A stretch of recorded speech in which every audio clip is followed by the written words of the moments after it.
Salam, bugün biz seninle birlikte, yani çok məşhur bir əsərə başvururuq. George Orwell'in Heyvanistanına. Salam, həqiqətən də klassikadır. Əlimizdə əsərin özü var, bir də onun Azərbaycan dilinə tərcüməsinin ön sözü. Məqsədimiz belə deyək, bu kəskin satiranın dərin qatlarını enməkdir. Anlamaq ki, niyə yazılıb, nə demək istəyir? Bəli, bəli. Və ən əsası, niyə bugün də aktuallığını itirmir?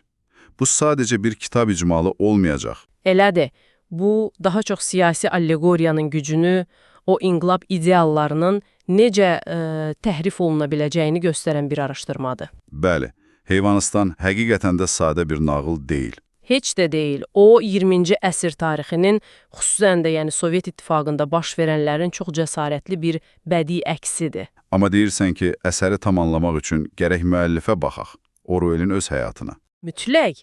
Çünki bu kitab onun şəxsi müşahidələrinin, hətta deyərdim qəzəbinin məhsuludur. Onun həyat təcrübələri, motivasiyaları çox vacibdir. O zaman gəl elə buradan başlayaq. Orwell, əsl adı Erich Arthur Blair, 1903 Hindistan doğumlu. Atası Britaniya müstəmləkə məmuru. Bəli, elə mühitdə böyüyüb, nüfuzlu Eton kollecində oxuyub, amma sonra Birmada imperiya polisinə qoşulub. Hə, deyəsən, məhz orada gördükləri onun imperializmə qarşı o kəskin mövqeyini formalaşdırıb, eləmi? Tamamilə doğrudur. Birmadakı o təcrübə ona gücün necə sui-istifadə olunduğunu, o sistemli ədalətsizliyi çox yaxından göstərdi. Yəni içində olub, sadəcə kənardan baxmayıb. Məsələ, bu onun sonraki bütün yaradıcılığına, xüsusən də totalitarizmə qarşı nifrətinə birbaşa zəmin yaratdı. Özü də sonralar etiraf edir axı. Hə, deyirdi ki, 1936-dan sonra yazdığım hər sətir... Bəli, birbaşa və ya dolayısıyla totalitarizmə qarşı və demokratik sosializm lehinədir. Bəs İspaniya vətəndaş müharibəsi, o deyəsən onun üçün bir dönüş nöqtəsi olub. Oraya faşizmə qarşı döyüşməyə getmişdi axı. Bəli, çox önəmli məqamdır. Frankoya qarşı respublikaçıların tərəfində döyüşməyə gedir. Amma orada təkcə faşizmin yox. Nəyi görür? Həm də Sovetlərin dəstəklədiyi kommunist qrupların öz daxili rəqiblərinə qarşı necə amansız olduğunu görür. Başa düşür ki, totalitarizm təkcə sağ cinahda deyil. Aydındır. Yəni sol cinahda da ola bilər. Məhz. Bu təcrübə onu qatı anti-stalinistə çevirdi və Heyvanistanı yazmaq üçün əsas motivasiyalardan biri oldu. Öz gözləri ilə gördü ki, inqilab öz ideallarına necə xəyanət edir. Deməli, Heyvanistan əslində onun İspaniyada gördüyü o təhrif olunmuş inqilab modelinin, daha geniş mənada da Sovet təcrübəsinin allegorik təsviridir. Bəli, tam olaraq. Gəlin də əsərin özünə keçək.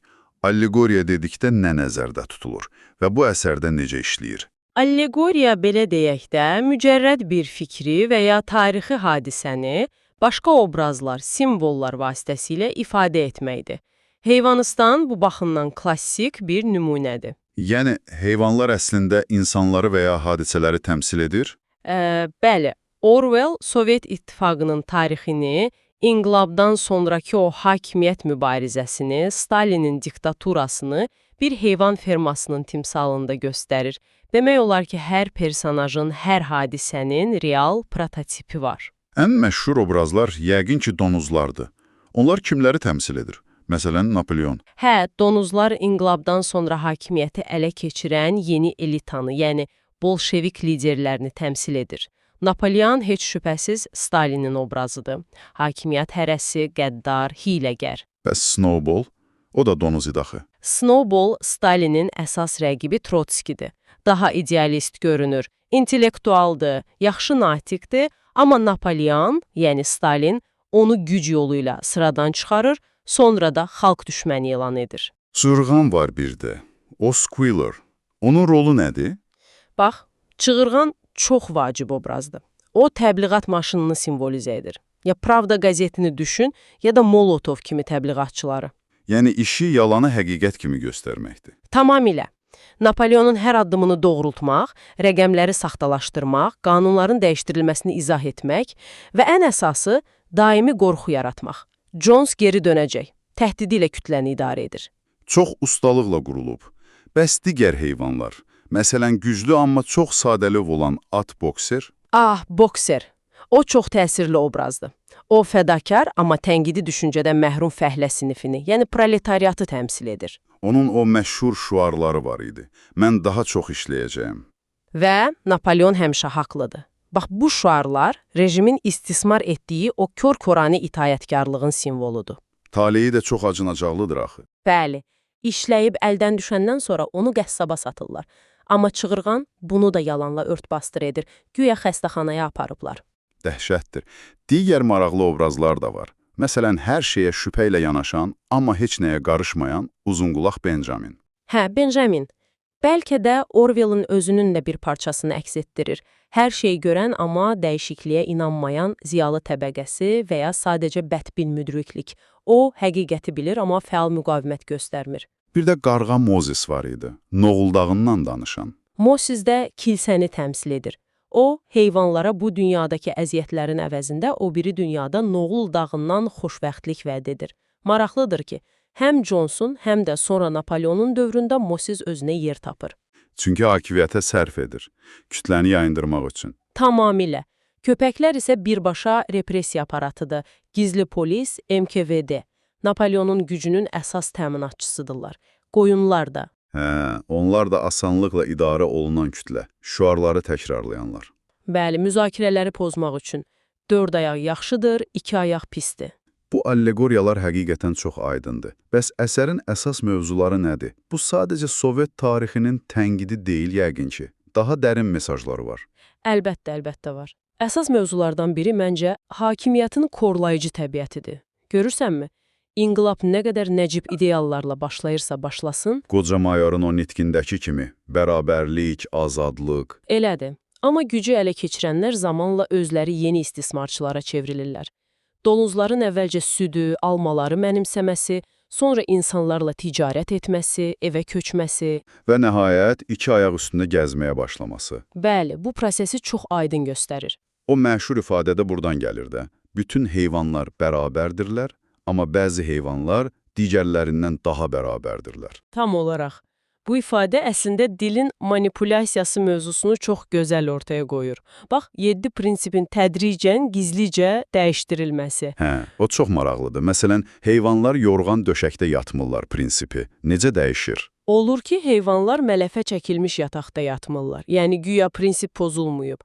Və ya bir heyvan başqa heyvanı öldürə bilməz prinsipinə. Səbəbsiz yerə əlavə edilir. Məhz. Bu göstərir ki, qanunlar, qaydalar necə hakimiyyətin maraqlarına uyğunlaşdırılır və təbliğat, yəni çığırğan, bu dəyişiklikləri kütləyə qəbul etdirir. Tarixin yenidən yazılması da var. Snowball birdən-birə xain olur. Bəli, əvvəl qəhrəman idi, sonra olur xain. Napoleonun bütün səhvləri onun adına yazılır. Hətta o yel dəyirmanı ideyasının da əslində Napoleonun olduğu iddia edilir. Halbuki əvvəl əleyhinə idi. Bəs əsərin başlanğıcı necədir? İnqilab necə baş verir? O ilkin ideallar necə təzahür edir? Hər şey Firmel Mr. Johnson sərxoşluğu, səhlənkarlığı fonunda başlayır, heyvanlar əziyyət çəkir və qoca mayor onları gizli iclasa toplayıb insan istismarına son qoymağa çağırır. Onun nitqi çox təsirlidir deyirlər. Həqiqətən, bərabərlik, qardaşlıq, azadlıq ideyaları ilə doludur. Hətta İngiltərəni heyvanları adla bir himni də öyrədir. Bu, inqilabın o ilkin, romantik, utopik mərhələsidir. Üsyanın özü amma sanki kortəbi baş verir, planlı deyil, eləmi? Bəli, Jones yenə səhlənkarlıq edir, heyvanları ac buraxır, onlar da dözməyib yem anbarına hücum edirlər. Jones və işçiləri qorxub qaçır. Və ferma heyvanların olur. Böyük bir coşku. Bəli, çox böyük coşku. İnsan zülmünün rəmzlərini, qırmancları, yüyənləri, burun halqalarını yandırırlar, məhv edirlər. Snowball 7 prinsipi divara yazır, hər şey çox ümidverici görünür. Amma elə ikinci fəslin sonunda o süd məsələsi olur. Bəli, o məşhur südün yoxa çıxması, bu artıq ilk xəbərdarlıq zəngidir ki, nəsə düz getmir. Və çox keçmir ki, Napoleon Snowballu qovur. Hakimiyyəti tək başına ələ keçirir. Bu, əsərin dönüş nöqtəsidir deyəsən. Bəli, 5-ci fəsil həlledicidir. Snowball, yəni inkişaf, texnologiya tərəfdarı o yel dəyirmanı ideyası ilə və Napoleon mövcud gücü qorumaq, nəzarəti artırmaq tərəfdarı. Mübarizə necə bitir? Napoleon gizli yetişdirdiyi köpəkləri Snowballun üstünə salır, o qaçıb canını qurtarır. Məşvərət şurası ləğv edilir, bütün qərarları Napoleonun başçılıq etdiyi Donuz komitəsi verir. Etiraz edən olmur.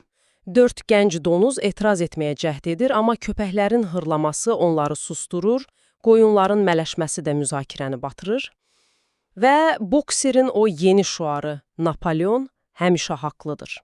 Kütləvi itaətkarlıq möhkəmlənir.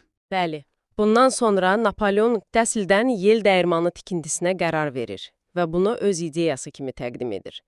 Bu artıq açıq-aşkar manipulyasiya və tarixin saxtalaşdırılmasıdır. Sonrakı fəsillərdə də vəziyyət getdikcə pisləşir. Ağır iş, acılıq, prinsiplərin pozulması, qanlı repressiyalar. Bəli, 6-cı və 7-ci fəsillər artıq totalitar rejimin tam bərqərar olmasını göstərir. Yel dəyirmanı tikintisi qul əməyinə çevrilir. Napoleon insanlarla ticarətə başlayır, donuzlar evdə yaşayır, yataqda yatırlar. Qaydalar da dəyişdirilir. Hə, gizlicə. Yel dəyirmanı fırtınada uçur, günah Snowball'un üstünə atılır. Toyuqlar yumurta vermək istəməyəndə üsyan amansızlıqla yatırılır. Sonra da Napoleonun o məhkəməsi başlayır. Etiraf etməyə məcbur edilən heyvanlar edam edilir. Bəli, bu Stalinin böyük terroruna birbaşa işarədir. Snowball artıq bütün bəlalarda günahlandırılan bir mifik düşmən obrazına çevrilir. Bütün bunları ümumiləşdirsək, Heyvanıstan bizə nə deyir? Onun əsas mesajı nədir və niyə bugün də, yəni vacibdir? Məncə əsər bizə göstərir ki, istənilən nəcib ideya təhrif oluna bilər. Hakimiyyət hərisliyi, bərabərlik və azadlıq kimi dəyərləri asanlıqla məhv edə bilər. O, totalitarizmin mexanizmlərini. Təbliğatın gücü, qorxuyla idarə etmə, dilin, tarixin manipulyasiyası. Bəli, bunları çox aydın şəkildə ifşa edir. Və ən əsası, bizi tənqidi düşünməyə çağırır. Hakimiyyətə qarşı həmişə ayıq olmağa, deyilənlərə kör-körənə inanmamağa, şüarlar arxasında gizlənən həqiqəti görməyə. Və bu mesajlar təkcə o dövr üçün deyildi. Təəssüf ki, yox. Bu mesajlar müasir dünyamız üçün də çox-çox aktualdır. Doğrudan da düşündürücüdür. Bu qədər ildən sonra Orwell'ın xəbərdarlığı hələ də qüvvəsini itirməyib. Bəs sən bu müzakirədən sonra nə düşünürsən? Heyvanistanın təsvir etdiyi o manipulyasiya üsullarını bugün ətrafımızda görmək mümkündürmü? Bu çox yaxşı sualdır. Və bəlkə də ən vacib sual. 7 prinsipin dəyişdirilməsi kimi, dinin özü reallığı və ədaləti formalaşdırmaqda ya da təhrif etməkdə nə qədər güclüdür? Dilin gücü həqiqətən böyükdür. Ümid edirik ki, bu müzakirə səni bu suallar üzərində düşünməyə vadar etdi. Bizimlə olduğun üçün təşəkkür edirik.